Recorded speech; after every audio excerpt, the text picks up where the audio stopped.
Assalamualaikum warahmatullahi wabarakatuh.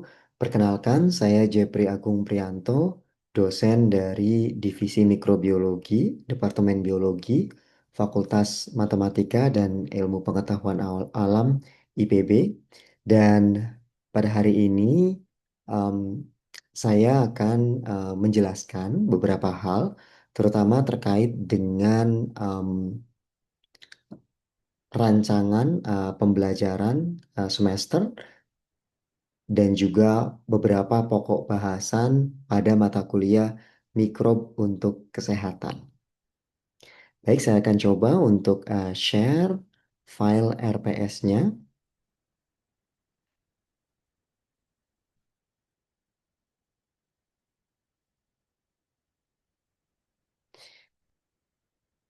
Ini adalah rencana pembelajaran semester dan juga satuan acara perkuliahan untuk mata kuliah mikrob untuk kesehatan Bio 1316. Mata kuliah ini berbobot 2 SKS ya, dan komposisinya adalah 2-0, artinya fokus untuk kegiatan kuliah saja di kelas tanpa ada praktikum. Dan ini adalah tim pengajarnya, yaitu Profesor Dr. Sri Budiarti sebagai koordinator mata kuliah ini, kemudian Bapak Ivan Permana Putra PhD, dan juga saya sendiri.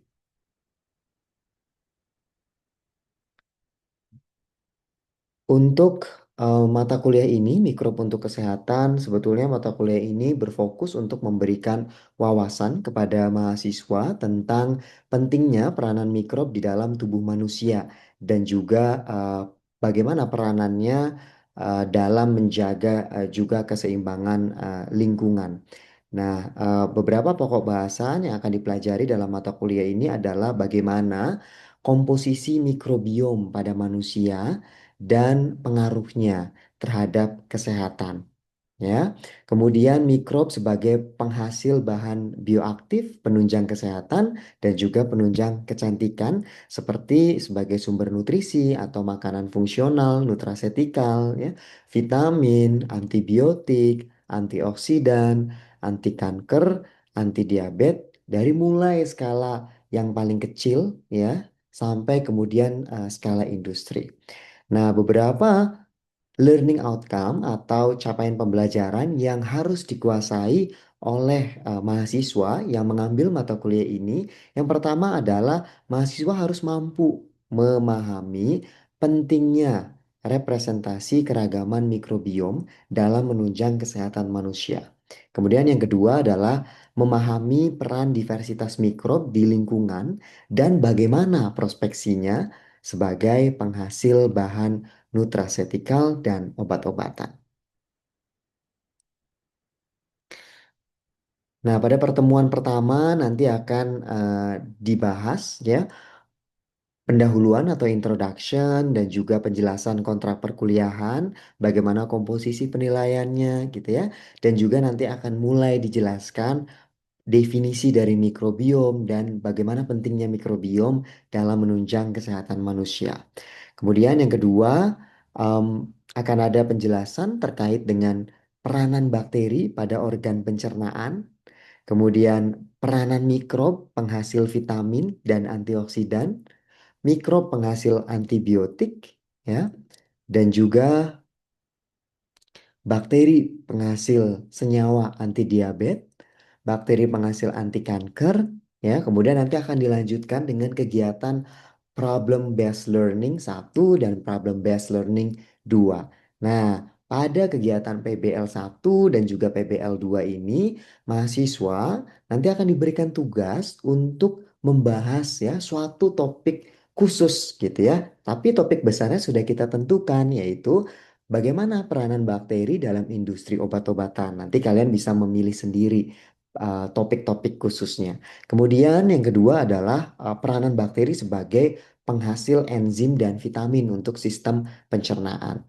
Yang kesembilan, nanti ini akan membahas mengenai cendawan sebagai agen imunomodulator, jamur sebagai daging analog, ini pada pertemuan ke-10. Kemudian pada pertemuan ke-11, dampak dan manfaat cendawan, cendawan yang beracun untuk kesehatan, ya. dan juga fungi dalam industri obat. Bagaimana peranan fungi dalam industri obat. Kemudian pada pertemuan ke-13 dan pertemuan ke-14 ini juga akan ada PBL untuk topik yang berbeda, yaitu bagaimana peranan diversitas jamur tropika untuk kesehatan, ya. Nah, dan juga topik yang sama ya sebetulnya di pertemuan ke-14 ini juga membahas bagaimana peranan jamur, eh, pada bagaimana peranan bakteri tropika untuk kesehatan.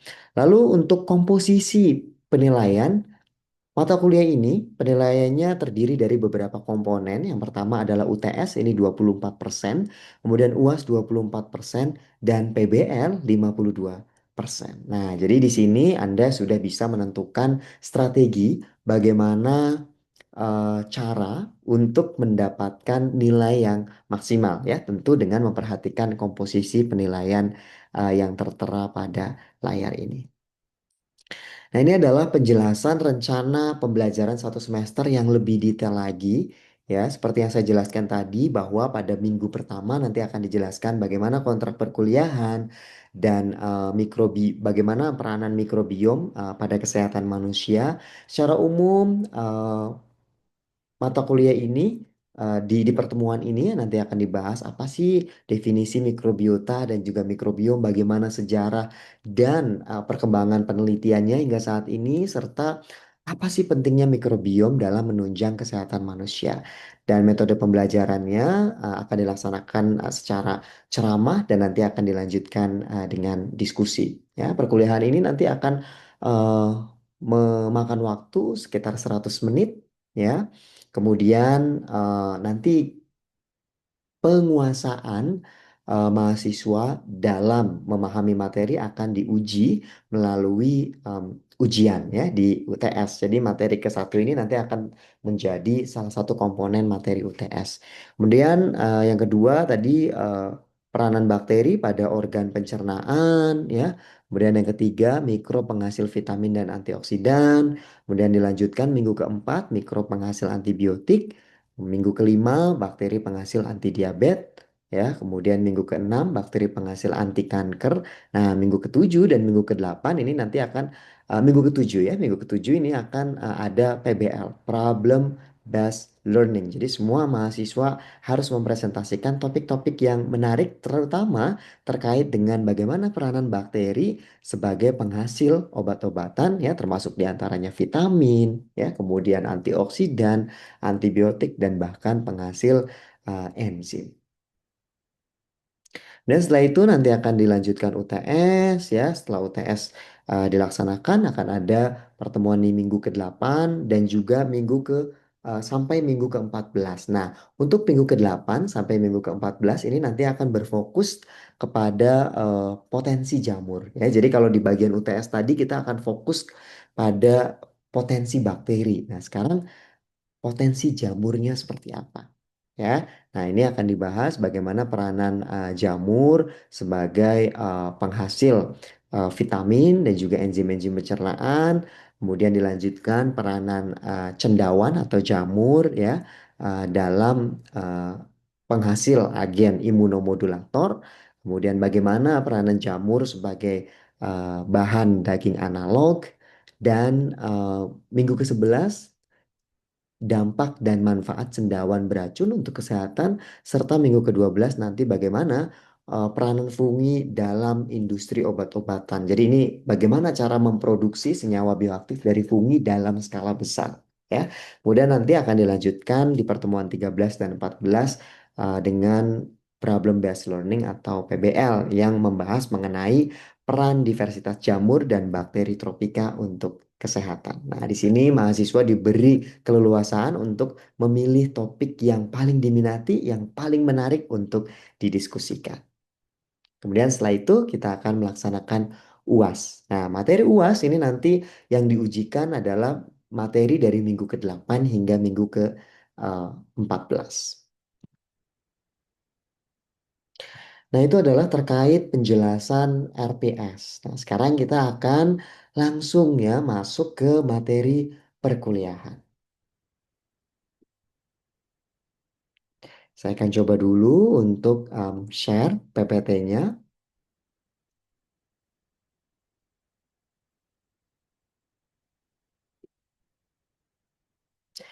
Baik, pada perkuliahan kali ini kita akan membahas bagaimana peranan bakteri sebagai penghasil antibiotik. Nah, dari gambar yang ada di depan ini adalah salah satu contoh dari morfologi bakteri. Tapi yang kita lihat di sini ini adalah bakteri yang filamentus.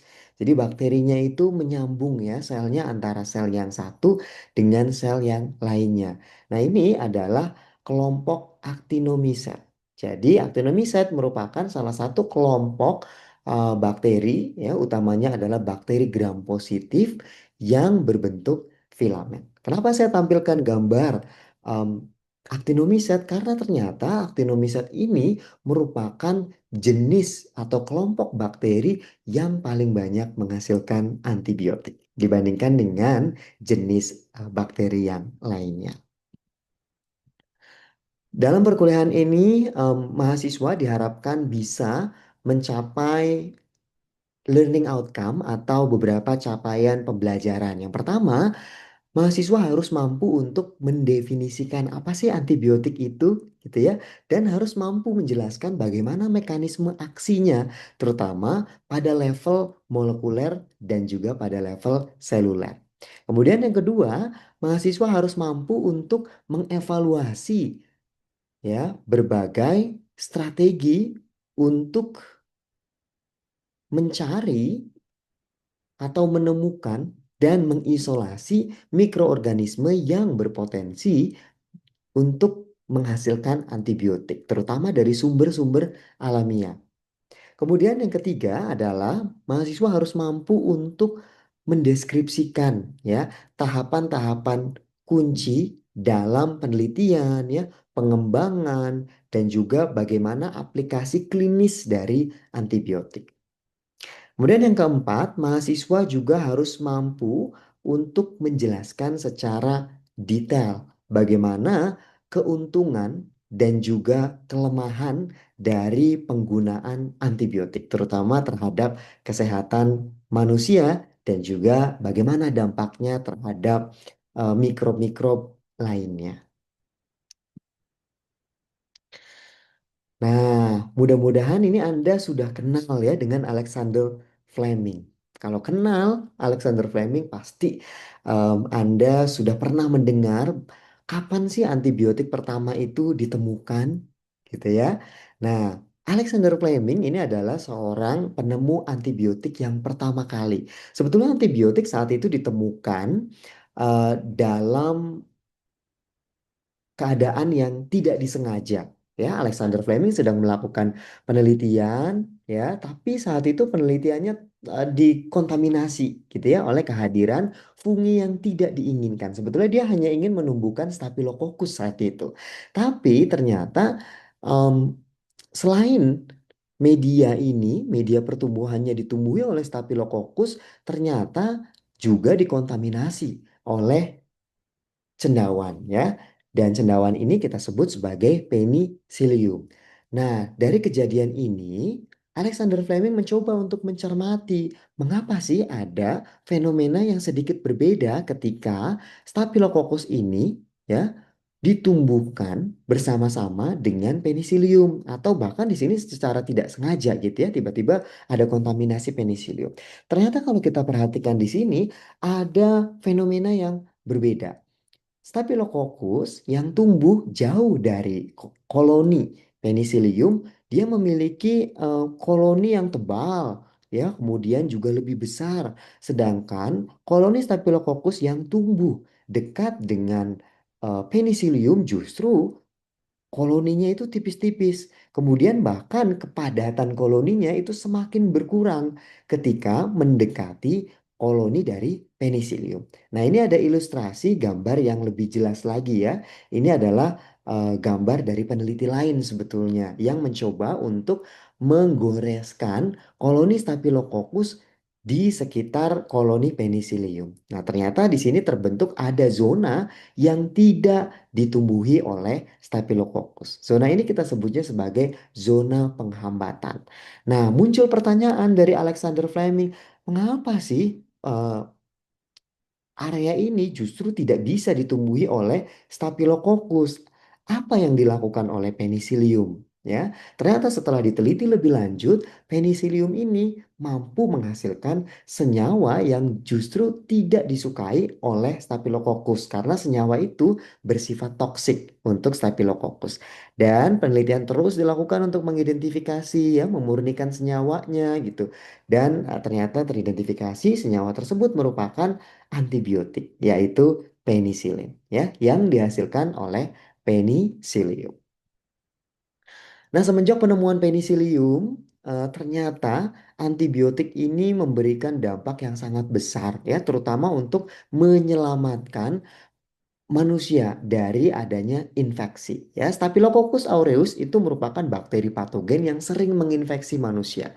Ya, kala itu memang sedang musim perang ya, sehingga banyak tentara yang gugur ya akibat tembusan peluru. Ya, memang pelurunya itu bisa dikeluarkan, tetapi dikeluarkan ya melalui operasi. Tetapi ternyata saat itu ketika antibiotik itu belum ditemukan, setelah operasi banyak militer, banyak tentara yang mengalami infeksi dan akhirnya gugur, gitu ya. Tetapi apa yang terjadi ketika penisilium itu ditemukan?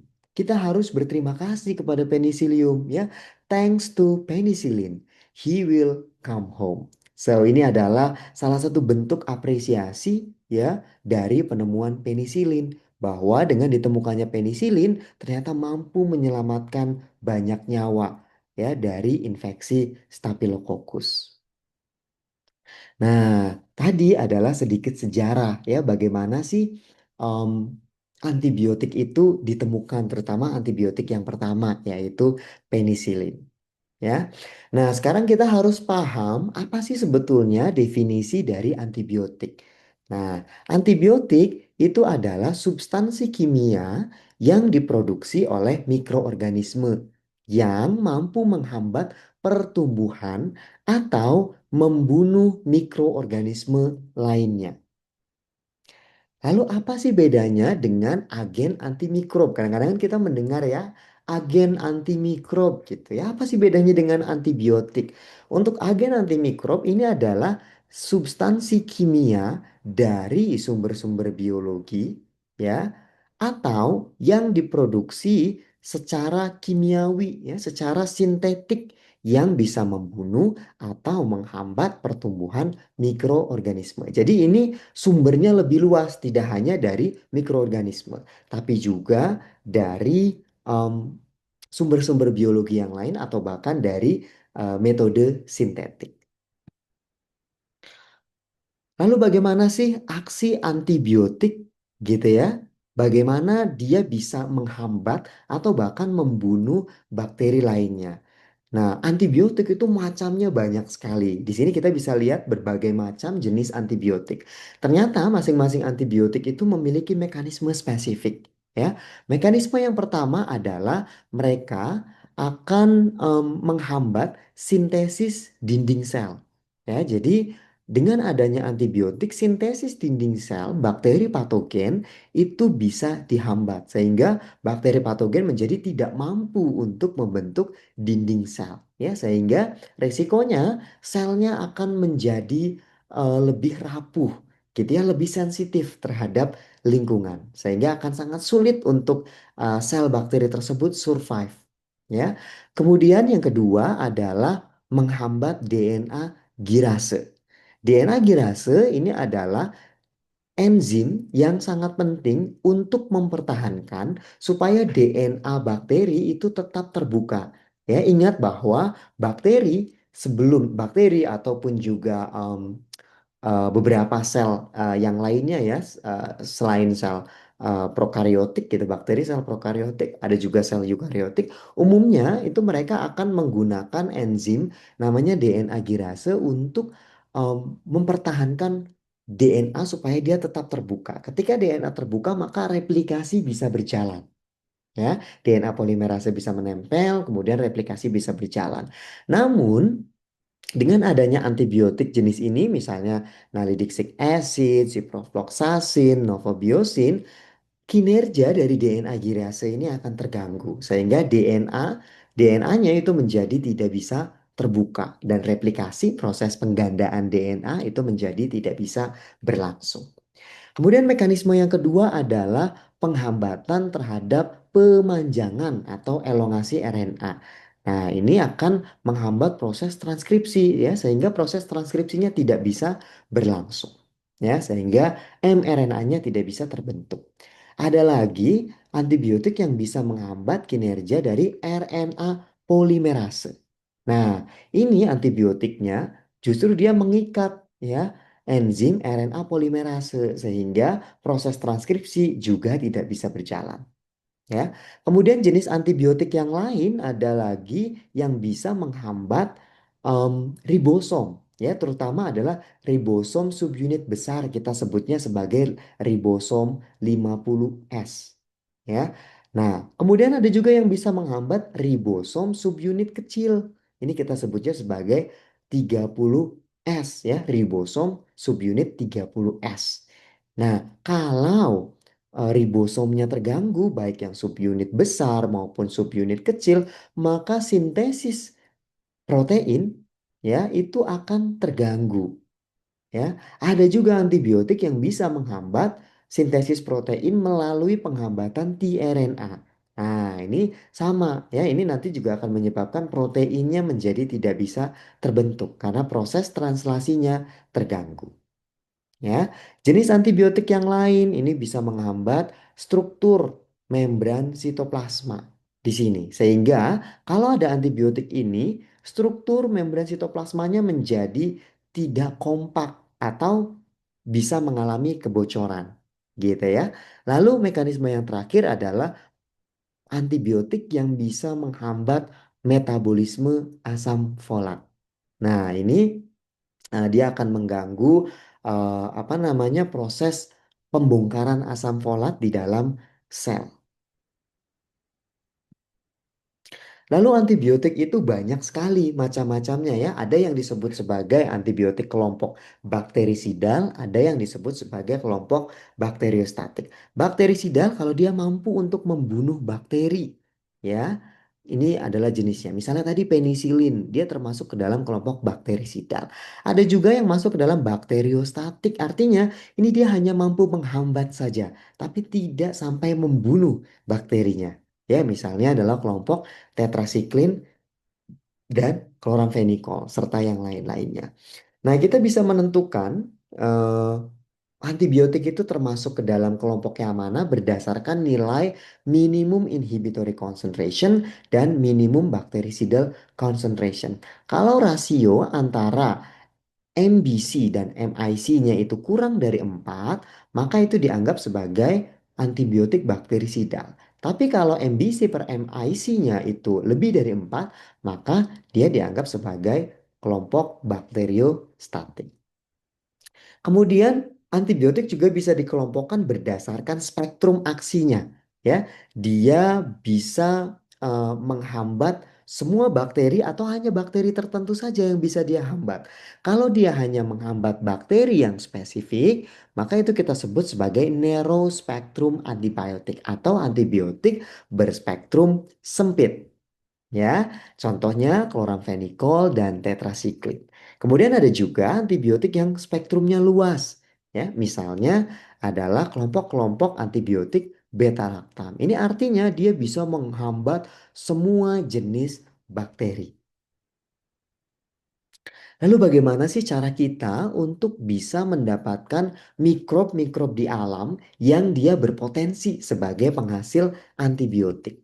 Ya, pertama, kita harus tentukan dulu ya sampelnya, sumber isolatnya, sumber bakterinya. Bakteri itu ada di mana-mana sebetulnya ya. Kita bisa peroleh bakteri itu dari tumbuhan ya, karena ada bakteri yang berasosiasi atau bersimbiosis dengan tumbuhan. Bisa juga kita dapatkan dari laut ya, atau bahkan kita bisa isolasi dari lingkungan-lingkungan yang ekstrim. Ya, misalnya dari kawah gunung berapi, dari sumber air panas misalnya ya. Kemudian eh, banyak juga beberapa bakteri itu yang tidak bisa dikulturkan. Tapi bukan berarti kita tidak bisa mengkaji potensinya ya, karena kita bisa pelajari secara metagenomik. Kemudian kita juga bisa dapatkan beberapa bakteri dari mikrobiom manusia, ya. Lalu pendekatan yang bisa kita lakukan juga kita bisa lakukan culture independent discovery. Ini artinya bakterinya kita bisa eh, apa namanya kita bisa kaji gitu ya tanpa harus mengkulturkan selnya di dalam laboratorium, ya. Nah, untuk bakteri-bakteri yang bisa dikulturkan, kita bisa menelitinya melalui pendekatan culture-based approach. Ya, jadi ini nanti kita bisa isolasi bakterinya, dapat banyak bakterinya gitu ya, bisa dapat 20, bisa puluhan, bahkan bisa ratusan. Gitu ya. Kemudian nanti kita screening dari ratusan bakteri yang sudah kita peroleh tadi, mana sih yang punya bioactivity? Misalnya di sini kita contohkan yang punya aktivitas antibakteri. Itu ada berapa isolat? Ya, setelah itu kita coba dari ratusan isolat tadi kita peroleh misalnya puluhan isolat. Nah, dari puluhan isolat tadi itu kita bisa ekstraksi sebetulnya senyawanya ya, kemudian kita murnikan.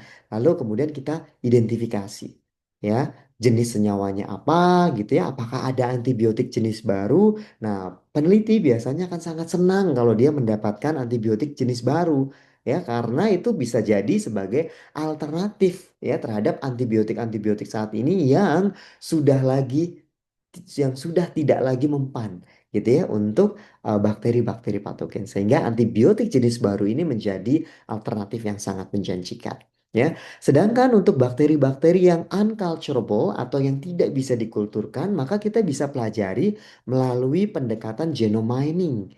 Nah, ini pendekatan ini itu dilakukan dengan mengkaji karakter genetiknya. Jadi kita isolasi DNA-nya saja. Kemudian DNA-nya kita sequencing ya, kita lihat, kita karakterisasi gen-gen apa saja yang ada di sana. Kemudian kita bisa lakukan heterologous expression. Jadi gennya kita ambil, kemudian kita ekspresikan di sel bakteri lain yang bisa dikulturkan di laboratorium. Misalnya E. coli. Kemudian E. coli-nya akan memproduksi senyawa yang diinginkan, ya. Kemudian senyawanya diidentifikasi di sini. Ada banyak sekali metode yang bisa kita lakukan ya untuk menemukan antibiotik jenis baru dari mikrob yang diperoleh dari lingkungan. Nah, ini adalah data-data terbaru. Sebetulnya kalau kita ingin mendapatkan antibiotik, jenis mikrob apa sih yang paling banyak menghasilkan antibiotik? Ya, dari data ini kita bisa lihat ternyata yang paling banyak menghasilkan antibiotik adalah kelompok Streptomyces. Ya, seperti yang saya tadi sebutkan di awal, bahwa kelompok Streptomyces ini adalah kelompok yang paling banyak sebagai penghasil antibiotik. 46% antibiotik yang sudah teridentifikasi sekarang itu dihasilkan dari Streptomyces. Kemudian peringkat kedua adalah fungi, ya. Peringkat ketiga adalah bakteri non actinomyces, ya. Kemudian yang keempat adalah rare actinomyces. Nah, ini adalah contoh-contoh jenis antibiotik yang ditemukan atau yang diproduksi dari actinomyces, ya. Jadi penisilin tadi itu ternyata tidak hanya dihasilkan oleh fungi, tapi juga bisa dihasilkan oleh kelompok actinomyces. Kemudian selain kelompok actinomyces, antibiotik juga bisa dihasilkan oleh kelompok bacillus, ya. Nah, antibiotik khas dari kelompok ini misalnya ada basilicin, bacitracin, dan juga basilisocin. Kemudian kalau kita ingin mendapatkan Streptomyces ya, dari mana sih kita bisa peroleh? Ternyata Streptomyces itu paling banyak bisa diisolasi dari lingkungan terestrial ya. Kemudian selain itu bisa juga diisolasi dari lingkungan laut. Lingkungan lain yang juga bisa kita dapatkan Streptomyces ya, ini di sini ya itu dari lingkungan terestrialnya ya kita jabarkan lagi, itu ternyata bisa dari tanah dan sedimen, kemudian dari lingkungan-lingkungan yang ekstrim ya, dari insek dan juga dari tanaman, terutama adalah tanaman-tanaman obat. Nah, actinomycet ataupun juga sumber-sumber antibiotik yang lain ya itu kita bisa dapatkan dari berbagai jenis organisme di sini ya. Kalau kita ingin mendapatkan marine natural product, artinya bahan aktif dari laut, ya, itu ternyata dari organisme yang ada di laut yang paling banyak justru dihasilkan dari Actinobacteria. Ya, Actinobacteria ini adalah nama lain dari Actinomycet. Baru kemudian disusul oleh kelompok fungi, yaitu Ascomycota. Yang ketiga baru Porifera, ini kelompok sponge. Kemudian kita juga bisa mendapatkan senyawa-senyawa aktif ya dari mikrob endofit. Mikrob endofit ini adalah mikrob yang berasosiasi ya atau hidup di dalam jaringan tanaman ya. Nah, kalau kita lihat ya di sini negara-negara yang paling banyak mempelajari mikrob endofit ya itu adalah India, kemudian disusul oleh Sri Lanka, ya, kemudian ada Bangladesh. Nah, Indonesia itu em, kita masih perlu ya untuk meneliti lebih banyak lagi, lebih giat lagi terkait dengan bakteri endofit ini.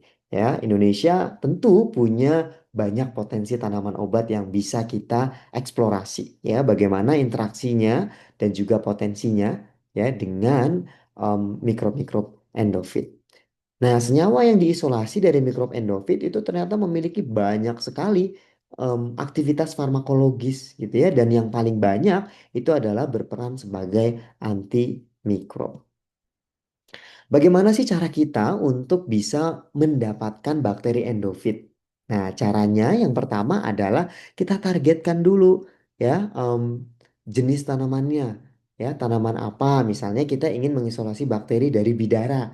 Nah, itu kita bisa ambil daunnya, akarnya, atau batangnya. Kemudian kita lakukan sterilisasi permukaan dengan menggunakan air steril, kemudian dilanjutkan dengan etanol ya, kemudian direndam lagi dengan air steril.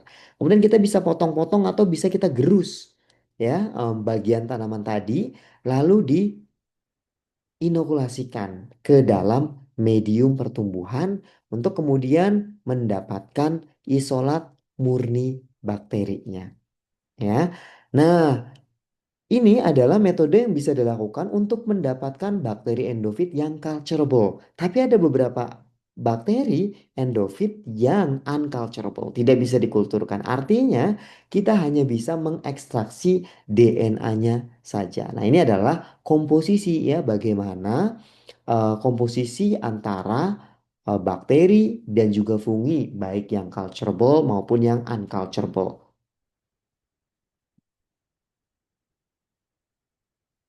Untuk mempelajari potensi dari mikrob endofit, kita bisa eh, mempelajari dari banyak aspek ya, dari banyak pendekatan. Misalnya, kalau kita ingin mengetahui potensinya sebagai antimikrob gitu ya, atau penghasil sidorofor, atau dia bagaimana resistensinya terhadap logam-logam berat, kita bisa lakukan uji spot assay di sini. Ya, kemudian kalau kita ingin mempelajari senyawanya, kita bisa lakukan identifikasi melalui teknik kromatografi dan juga spektrofotometri. Kalau kita ingin mempelajari gen-gennya, maka PCR itu adalah kuncinya. Ya, kita bisa amplifikasi gen-gen spesifik dari bakteri yang sudah diperoleh. Kemudian kalau kita ingin mempelajari atau ingin melihat bagaimana bentuk bakteri, ya bagaimana morfologinya gitu ya. Nah, kita bisa lakukan observasi di bawah mikroskop. Ya. Nah, kemudian kalau kita ingin melakukan identifikasi lebih detail lagi, ya, kemudian ingin mengetahui hubungan kekerabatan dan juga keragaman bakteri atau mikrob lainnya, maka kita bisa sequencing DNA-nya. Ya, kita baca urutan nukleotidanya untuk kemudian dikonstruksi pohon filogenetiknya. Nah, ini kita lihat ya bagaimana cara screening atau mendapatkan bakteri yang berpotensi sebagai antimikrob. Kita bisa lakukan metode agar diffusion techniques di sini ya. Agar diffusion techniques atau agar diffusion method ini sebetulnya ada tiga ya. Pertama adalah disk diffusion method. Jadi em, kita apa namanya gunakan eh, kertas cakram di sini. Kemudian ekstrak dari bakterinya bisa kita teteskan di sini untuk kemudian dilihat ya bagaimana zona penghambatannya terhadap bakteri target. Kemudian yang kedua kita bisa menggunakan teknik agar well diffusion methods. Jadi ini adalah metode sumur. Jadi kita buat lubang ya pada medium agar-agar di sini kemudian kita teteskan. Em, kita teteskan eh, ekstrak dari bakterinya ya, kemudian diinkubasi beberapa jam, misalnya 24 jam ya. Nah, kemudian kita lihat zona pengamatannya. Bisa juga dengan menggunakan metode agar plug diffusion. Nah, ini kita ambil koloni bakteri yang sudah ditumbuhkan sebelumnya gitu ya, satu plug, kemudian dipindahkan ke medium baru yang sudah diinokulasi dengan bakteri target.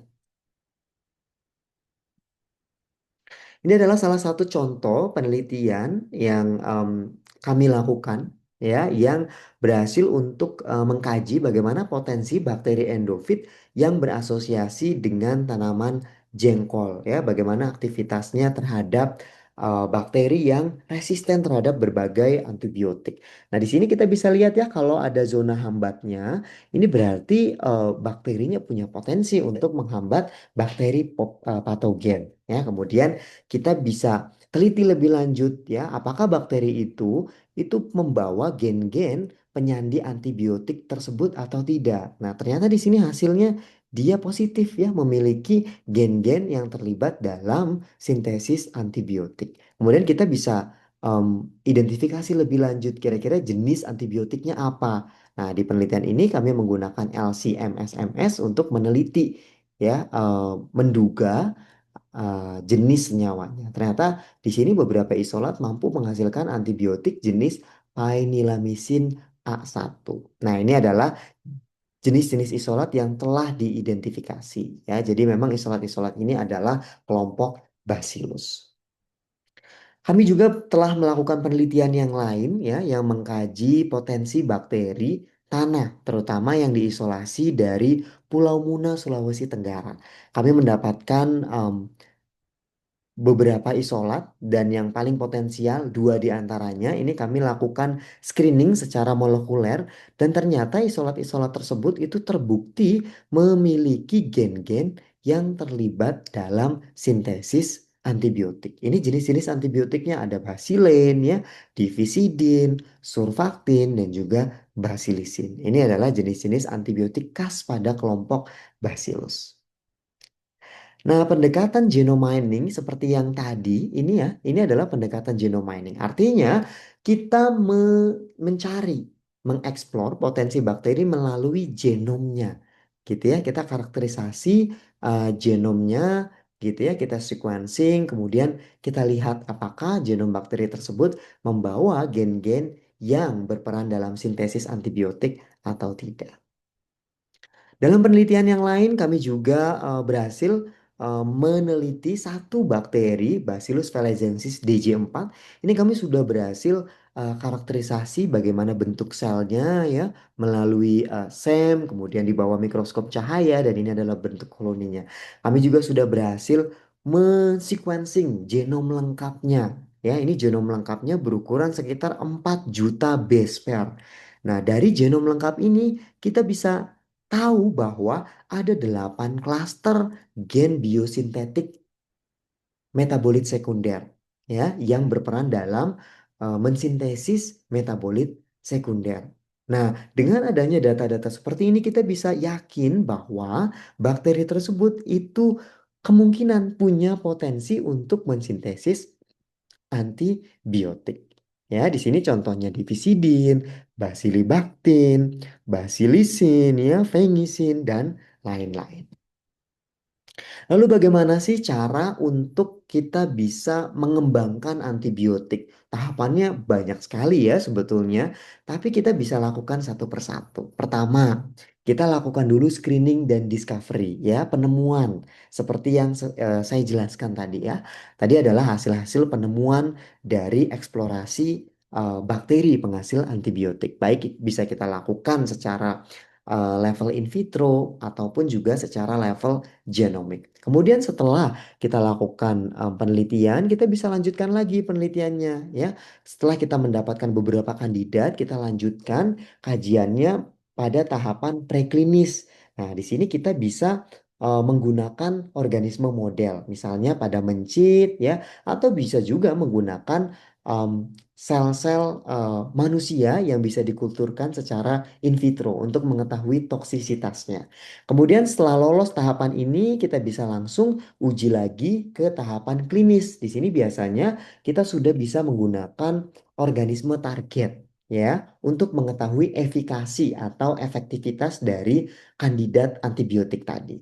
Kemudian setelah lolos tahap ini kita bisa lakukan registrasi ya. Kalau di internasional kita bisa registrasi di Food and Drug Administration, sedangkan di Indonesia kita bisa registrasi antibiotik yang kita temukan itu ke Badan POM ya, Badan Pengawas Obat dan Makanan. Setelah itu, setelah kita bisa mendaftarkan, mendapatkan nomor registrasinya dan juga mendapatkan persetujuan, maka kita bisa produksi dalam skala besar ya untuk kemudian dipasarkan ke masyarakat. Nah, meskipun sudah dipasarkan, antibiotik itu masih harus dalam pengawasan ya untuk mengetahui bagaimana efek sampingnya dalam skala besar. Kalau pada suatu masa ditemukan ada efek samping, maka antibiotik tadi itu bisa ada kemungkinan ditarik kembali dari pasaran.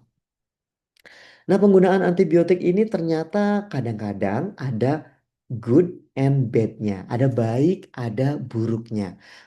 Ya, antibiotik itu seperti yang sudah saya jelaskan tadi, ya. Antibiotik itu dia sangat efektif untuk membunuh bakteri, ya, atau bahkan membunuh fungi, gitu ya, sehingga nanti akan menyebabkan funginya itu mati atau bakterinya mati, gitu ya. Tetapi konsumsi antibiotik pada manusia itu juga ternyata memiliki dampak negatifnya.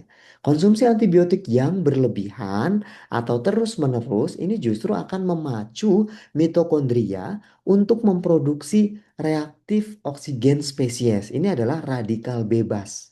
Ya, banyaknya radikal bebas pada sel ini dia akan merusak atau menghancurkan jaringan-jaringan yang ada di dalam tubuh. Oleh karena itu, kalau kita mengkonsumsi antibiotik harus diimbangi dengan konsumsi antioksidan yang bisa meredam radikal bebas. Dari mana sumber antioksidan ini? Kita bisa makan buah-buahan, ya. Kita juga bisa konsumsi vitamin yang punya aktivitas antioksidan, misalnya vitamin C. Sehingga nanti jumlah ROS-nya akan menjadi netral atau bisa ditekan ya.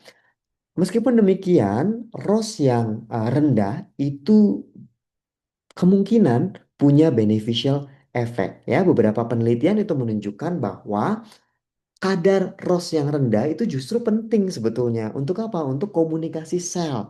Jadi selnya bisa berkomunikasi antara satu sel yang satu dengan sel yang lainnya supaya mereka saling sinkron untuk melakukan fungsi biologis tertentu.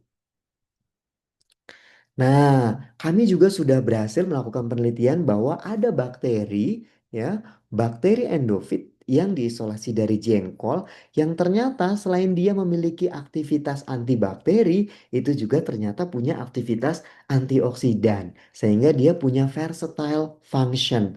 Nah, ini sangat potensial untuk kemudian dikembangkan lebih lanjut di masa yang akan datang. Demikian perkuliahan yang dapat saya sampaikan. Mudah-mudahan bermanfaat dan menginspirasi kita semua untuk meneliti atau mengeksplorasi potensi bakteri yang ada di Indonesia sebagai penghasil antibiotik. Terima kasih. Assalamualaikum warahmatullahi wabarakatuh.